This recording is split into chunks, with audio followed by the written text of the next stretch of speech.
यह दिल्ली है। यहाँ कुहासा छाया है।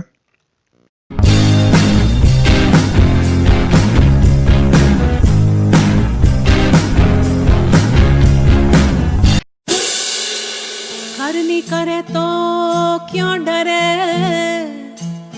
और कर ही क्यों पछताए। तूने बोया पेड़ बबूल का, फिर आम कहाँ से खाए। मित्रों नमस्कार। दिल दिल्ली दिल देश में आपका बहुत स्वागत है। आज हम बात करेंगे दिल्ली की हवा की, जो दिन दिन जहरीली होती जा रही है, जिसकी हालत को गंभीर बेहद खराब बताया जा रहा है। पृथ्वी विज्ञान की वायु गुणवत्ता निगरान प्रणाली सफर का कहना है कि दिल्ली की हवा का एयर क्वालिटी इंडेक्स अब निगरानी केंद्रों पर 400 से ऊपर पहुंचता जा रहा है, जो कि गंभीर प्रदूषण का संकेत है। दिल्ली का वायु प्रदूषण गुणवत्ता सूचकांक बेहद खराब स्थिति को दर्ज कर रहा है। 23 अक्टूबर को दिल्ली के 10 निगरानी केंद्रों पर वायु गुणवत्ता की निगरानी के लिए दिल्ली में जो 10 निगरानी केंद्र हैं, उन सभी पर एयर क्वालिटी इंडेक्स 400 से ऊपर था, जो बताता है कि स्थिति प्रदूषण की काफी गंभीर है। प्रदूषण से बचने के लिए उपाय किए जा रहे हैं। राज्य की सरकार, दिल्ली सरकार कुछ कदम उठा रही है। केंद्र सरकार का पर्यावरण मंत्रालय लगातार सचेत कर रहा है दिल्ली को, और सुप्रीम कोर्ट में भी ये मामला चल रहा है। सुप्रीम कोर्ट ने पराली वाले मामले की निगरानी के लिए रिटायर्ड जस्टिस लोकुर के नेतृत्व में एक कमेटी का गठन कर दिया है।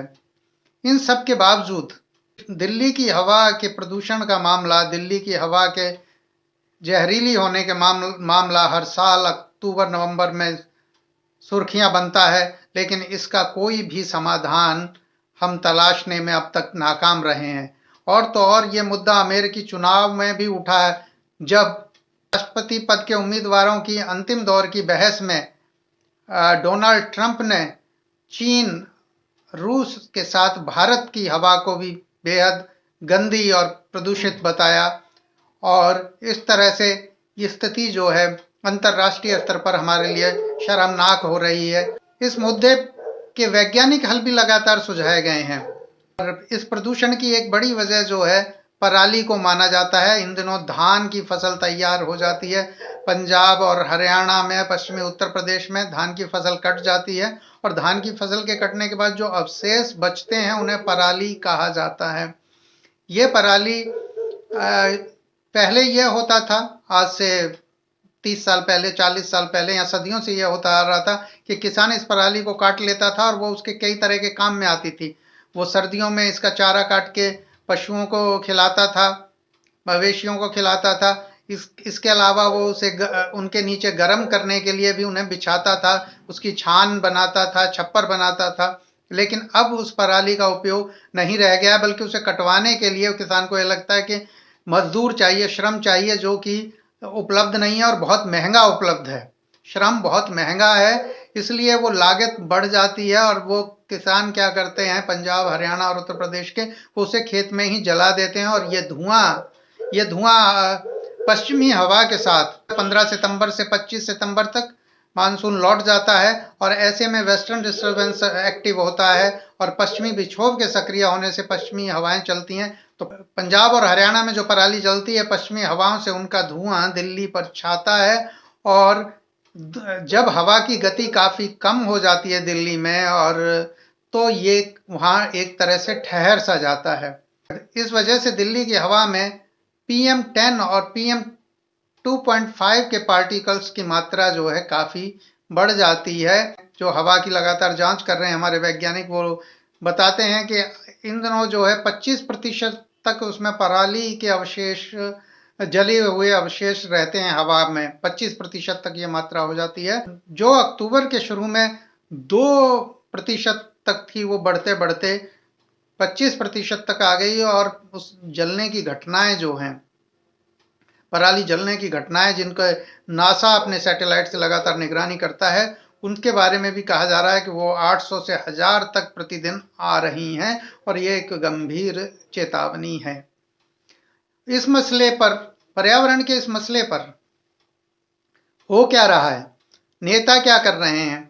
वैज्ञानिकों ने तो कई उपाय दिए हैं। वो कहते हैं कि आप इस पराली बहुत उपयोगी है, आप चाहें तो इससे एथेनॉल बनाएं, एथेनॉल से आप एनर्जी पैदा करें, ठीक है, और या फिर आप जो है इसका कोक बनाएं, कोला बनाएं, थर्मल को दें और उसकी ज़रूरतें पूरी करें, या फिर आप इससे जो है खाद बनाएं।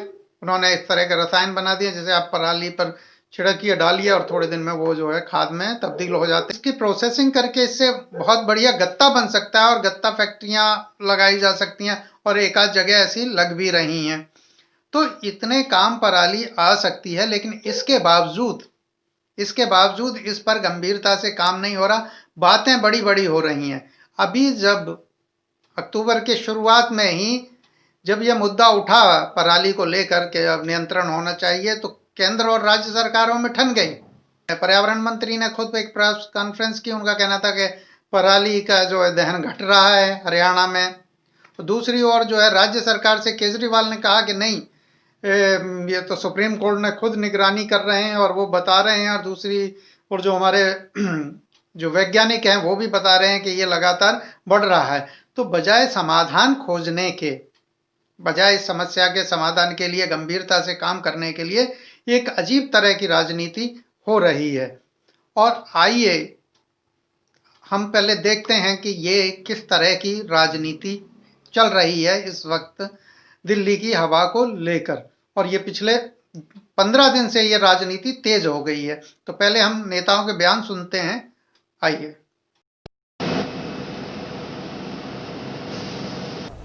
निरंतर प्रयासों के कारण पंजाब और हरियाणा में जो स्टबल बर्निंग होता था उसमें 25% कमी आई है। पराली के प्रदूषण की बात करता हूं। दिल्ली में हम सब लोग जानते हैं, और अब तो सुप्रीम कोर्ट ने भी कह दिया। उसके पहले इस बात पे राजनीति हो रही थी कि पराली से कितना प्रदूषण होता है, कम होता है, ज़्यादा होता है। अब तो सुप्रीम कोर्ट ने भी थोड़े दिन पहले कह दिया कि इस वक्त, साल के इस वक्त, इन 2 महीने, 1.5-2 महीने के अंदर जो प्रदूषण होता है वो मेनली पराली की वजह से होता है। पराली से जो प्रदूषण पैदा होता है वो केवल दिल्ली में नहीं होता, पूरे उत्तर भारत में होता है। और मुझे तो ज़्यादा चिंता उन किसानों की है जिनके गांव में जब वो अपने खेत जलाते हैं, उनके गांव में प्रदूषण का क्या हाल होता होगा आप सोच सकते हैं। वो अपने बच्चों को, अपने परिवारों को कैसे पालते हैं आप सोच सकते हैं, कैसे पालते होंगे।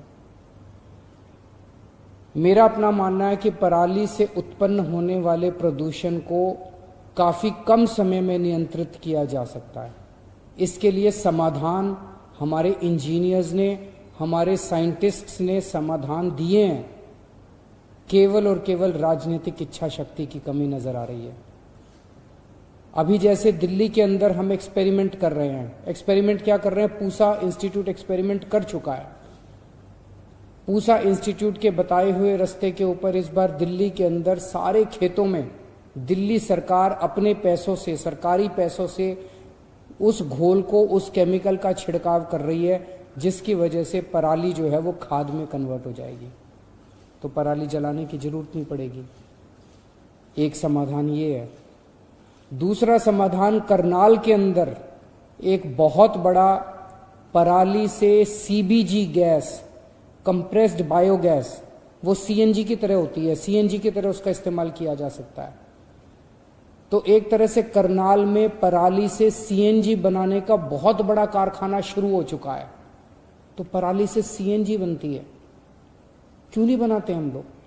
अगर पराली से सीएनजी बनाने लगे और वो फैक्ट्री जब किसानों से पराली लेती है तो किसानों को पैसे देती है, पराली खरीदती है, किसानों की इनकम हो रही है। किसानों के खेत से पराली खुद ट्रांसपोर्ट करके फैक्ट्री तक लेके आती है। किसान का कोई खर्चा नहीं है। किसान की पराली को वो फैक्ट्री खुद काट के लेके आती है, किसान को बदले में पराली के पैसे देती है। और वो जितनी गैस बनाती है वो सारी गैस दिल्ली की आईजीएल इंद्रप्रस्थ गैस लिमिटेड जो अपनी कंपनी है दिल्ली की, वो खरीद लेती है सारी गैस। सबका फायदा ही फायदा। पंजाब के अंदर 7 ऐसी फैक्ट्री चल रही हैं जो पराली से कोयला बनाती हैं या पराली से कोक बनाती हैं। वो फैक्ट्रियां भी जो फैक्ट्रियां चल रही हैं पराली से, वो किसान की पराली खुद फैक्ट्री वाले किसान के खेत में जाते हैं, पराली काटते हैं, पराली के पैसे 500 रुपए प्रति एकड़ के हिसाब से किसान को पैसे देते हैं, किसान की कमाई होती है, और वो किसान के खेत से खुद ट्रांसपोर्ट करके फैक्ट्री तक लाते हैं और फैक्ट्री में कोयला बनाते हैं और कोक बनाते हैं। ये फैक्ट्रियां एनटीपीसी को कोयला बेच रही हैं। तो पराली से कोयला बनता है, पराली से गैस बनती है, पराली को हम केमिकल इस्तेमाल करके उसकी खाद बना सकते हैं, और पराली से गत्ता बनता है। अब गत्ता बनाने की कई फैक्ट्रियां शुरू हो रही हैं।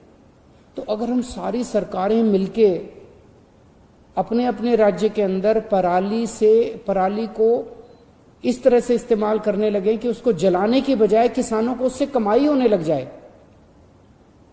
तो कितना फायदा होगा। ये फैक्ट्रियां पता नहीं कितने लोगों को नौकरियां दे रही हैं। जो फैक्ट्री पराली से गैस बना रही है वो कितने लोगों को नौकरी दे रही है, किसान को पैसा दे रही है। जो फैक्ट्रियां पराली से कोयला बना रही हैं वो कितने लोगों को नौकरियां दे रही हैं, किसान को पैसा दे रही हैं। जो फैक्ट्रियां पराली से गत्ता बना रही हैं वो कितने लोगों को नौकरियां दे रही है और किसान को पैसा दे रही हैं। मुझे लगता है अगर युद्ध स्तर के ऊपर हम सारे शुरू कर दें तो बहुत कम समय में, साल भर में हम लोग पराली को अभी पराली एक बहुत बड़ी लाइबिलिटी बनी हुई है, पराली को लाइबिलिटी की बजाय एक बहुत बड़े अपॉर्चुनिटी में कन्वर्ट कर सकते हैं। शर्त केवल एक है, क्या हम सबकी राजनीतिक इच्छा शक्ति है या इस मुद्दे पे केवल राजनीति करनी है। मेरी केंद्रीय पर्यावरण मंत्री साहब से निवेदन है, अभी तक केंद्र सरकार सभी राज्य सरकारों के एनवायरमेंट मिनिस्टर्स के साथ मीटिंग करती रही है।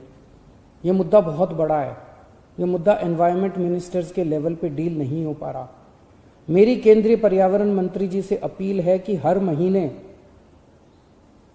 नॉर्दर्न इंडिया में पराली से उठने वाला धुआं एक बड़ा पोल्यूशन का कारण है, इसीलिए उत्तर प्रदेश, दिल्ली, पंजाब और हरियाणा, इन चारों राज्यों के मुख्यमंत्रियों के साथ हर महीने केंद्रीय पर्यावरण मंत्री को मीटिंग करनी चाहिए। और जब तक पराली की समस्या, खुले दिल से मीटिंग करें हम लोग, एक दूसरे के ऊपर आरोप प्रत्यारोप ना करें। हरियाणा के मुख्यमंत्री साहब के पास खुद समाधान हो सकते हैं, पंजाब के मुख्यमंत्री साहब के पास खुद समाधान हो सकते हैं, उत्तर प्रदेश के साथ मेरे पास समाधान, हम सब मिलकर समाधानों के ऊपर चर्चा करें। अपने अपनी टीम के साथ बैठे हैं, अपने अपने एनवायरमेंट मिनिस्टर को लेके बैठे हैं, अपने आप अफसरों को, एक्सपर्ट्स को लेके बैठे हैं। और जब तक पराली की समस्या का समाधान नहीं हो सकता, हर महीने मीटिंग करके इसकी शार्प डेडलाइंस बननी चाहिए, टाइमलाइंस बननी चाहिए और उसके हिसाब से इसके ऊपर काम होना चाहिए। तभी हम इसके ऊपर इसका समाधान निकाल पाएंगे। तो इंजीनियर्स ने और एक्सपर्ट्स ने तो समाधान दे दिए हैं। दिल्ली की हवा के प्रदूषण को हम थोड़ा और समझने की कोशिश करते हैं तो वैज्ञानिक जब भी बात करते हैं, एक समीर ऐप है जो दिल्ली के 10 निगरानी केंद्रों का अपडेट लगातार देता रहता है, और उसने जो शुक्रवार को जो रिपोर्ट दी थी, यानी कि 23 अक्टूबर 2020 को जो रिपोर्ट दी थी, उसमें 10 के 10 केंद्रों पर जो एयर क्वालिटी इंडेक्स है, जिसे AQI कहते हैं, वायु गुणवत्ता सूचकांक, तो वायु गुणवत्ता सूचकांक 400 से ऊपर था। और 400 से ऊपर का मतलब है कि गंभीर स्थिति। 301 से 400 तक बेहद खराब माना जाता है और ये 400 से ऊपर गंभीर स्थिति होती है। और आप ये मान सकते हैं कि बेहद खराब से भी गंभीर है, मतलब अब सचेत हो जाने की जरूरत है। पहले हम ये समझ लेते हैं कि PM10 और PM2.5 क्या है। PM से मतलब प्रधानमंत्री जी से नहीं है, प्रधानमंत्री जी तो बिहार चुनाव में व्यस्त हैं। प्रधानमंत्री जी का ध्यान अभी बिहार चुनाव पर है, हो सकता है उससे फुर्सत मिले तो वो शायद कभी ध्यान दें इस पर। PM10 पार्टिकल है, ये अमूमन जो निर्माण कार्य चल रहे हैं उनसे उड़ती हुई धूल की वजह से हवा में आते हैं, वाहनों के गुजरने से जो चीज़ें आती हैं, जो मोटे पार्टिकल्स हवा में आते हैं उनसे आते हैं। और जो PM 2.5 है, उनमें जो है ज्वलनशील गैसें हैं, जो वाहन के ईंधन से निकलता है, वो उनमें PM 2.5 के पार्टिकल होते हैं। ऐसे पार्टिकल जिनका आकार 2.5 माइक्रोमीटर से छोटा होता है, वो सब PM 2.5 पार्टिकल्स में आते हैं। और ये हमारे फेफड़ों के अंदर तक को भी पार कर जाते हैं। ऑक्सीजन के साथ कई बार जैसे हम सांस लेते हैं तो हमारे ब्लड में भी ये पार्टिकल्स पहुंच जाते हैं। इससे बचाव के उपाय नहीं है, ऐसे नहीं है। देखिए, नेता भी इस बात को जानते हैं। मुख्यमंत्री अरविंद केजरीवाल खुद बता रहे हैं, आइए उनको सुनते हैं कि वो बता रहे हैं कि इतने सारे उपाय हैं, लेकिन उपाय करेगा कौन? उन्होंने कहा कि प्रदूषण एक दिन में ठीक नहीं हो सकता, इसके लिए कम से कम 4 साल लगेंगे। इस बात से मैं सहमत नहीं हूँ।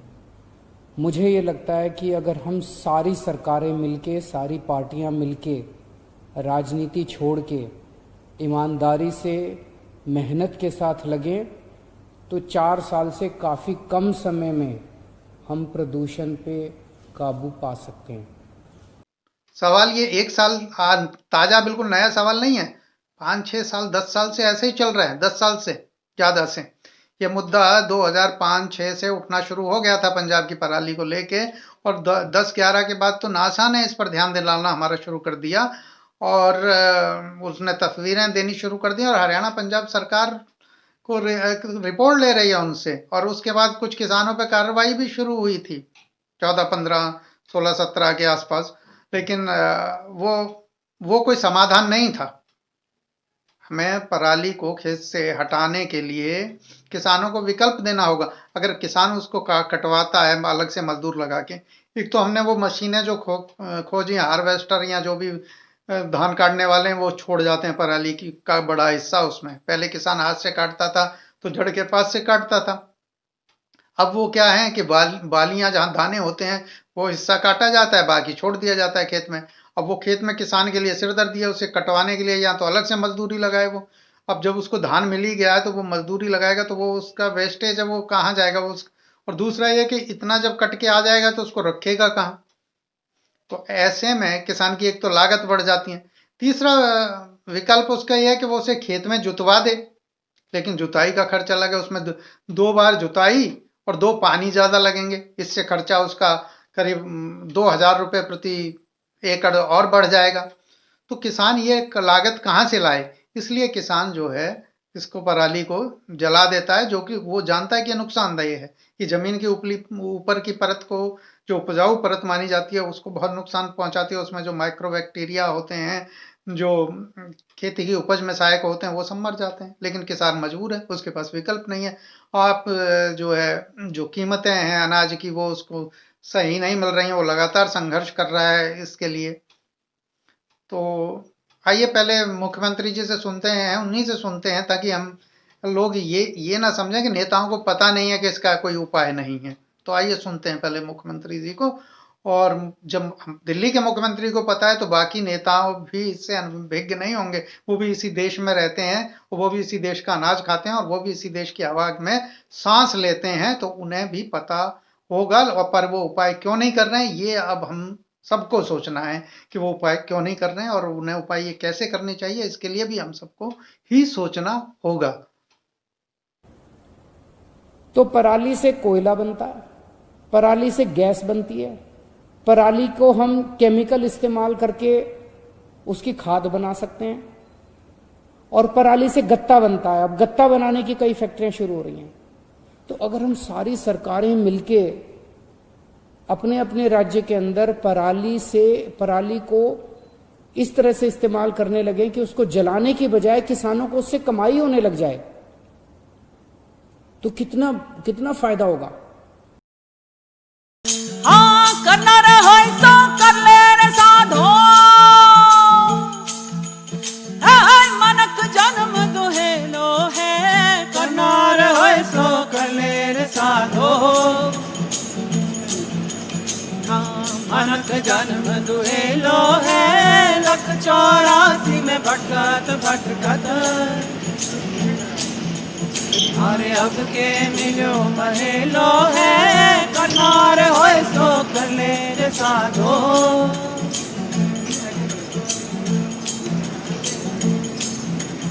अरे जप तप नाम व्रत और पूजा पूजा रे पूजा दर्शन को गेलो है जप तप नाम व्रत और पूजा हाँ षट दर्शन को गेलो है पार ब्रह्म को जानत नाही और भूल्या भूल्या भरम बहेलो है पार ब्रह्म को जानत नाही और भूल्या भूल्या भरम बहेलो है कनार होए सो कलेर साधो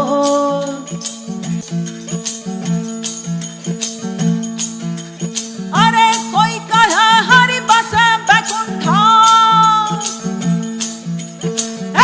कोई कहे गोलो को है कोई कहे हरि बस बैकुंठा हाँ कोई कहे गोलो को है कोई कहे शिव नगरी में साहिब अरे जुग जुग हाट बहेलो है कोई कहे शिव नगरी में साहिब अरे जुग जुग हाट बहेलो है कनार होए सो कलेर साधो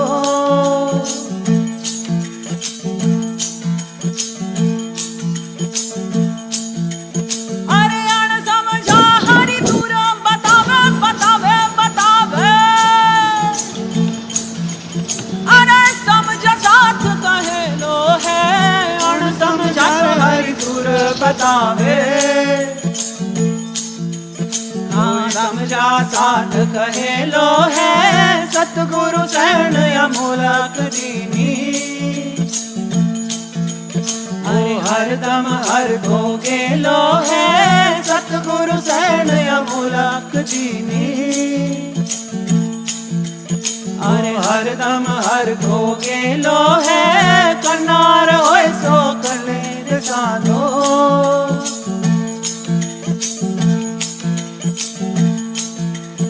अरे दिया राम गुरु पूरा मन मिल गया रे मिल गया कोई अजब जाप जपेलो है दिया राम गुरु पूरा मन मिल गया अजब जाप जपेलो है केवलनाथ सुनो भाई साधो हमारा सतगुरु जी को हेलो है केवलनाथ सुनो भाई साधो हमारा सतगुरु जी को हेलो है